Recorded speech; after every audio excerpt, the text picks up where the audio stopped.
اما بعد آج ہم جو گفتگو کریں گے کہ انسان کی زندگی کے اندر کچھ ایام تو ایسے آ جاتے ہیں پریشانی کی وجہ سے، اور انسان محفل کے اندر دوستوں سے، رشتہ داروں کے اندر، کیونکہ انسان کا ایک مزاج ہوتا ہے، اس مزاج کے مطابق کبھی انسان غصے کی حالت میں ہوتا ہے اور کبھی انسان خوش مزاج، خوش طبیعت میں ہوتا ہے۔ اچھا، فرمان مصطفیٰ صلی اللہ علیہ وسلم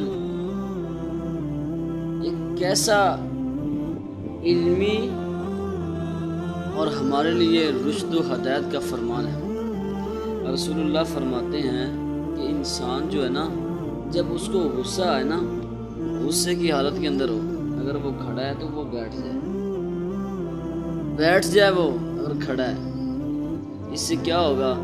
اگر بیٹھ جائے گا نا تو وہ انسان کا جو غصے والا عالم حالت ہے نا، وہ ختم ہو جائے گی۔ اگر پھر بھی وہ ختم نہیں ہو رہا، اللہ کے نبی فرماتے ہیں کہ اس کو چاہیے کہ وہ لیٹ جائے۔ اس سے فائدہ کیا ہوگا؟ فائدہ یہ ہوگا کہ جو انسان غصے کے اندر جو کام کرتا ہے، وہ بظاہر تو جب اس کا غصہ چلا جاتا ہے تو وہ سوچتا ہے کہ مجھے یہ کام نہیں کرنا چاہیے، کتنا بڑا نقصان ہو سکتا ہے۔ جس طرح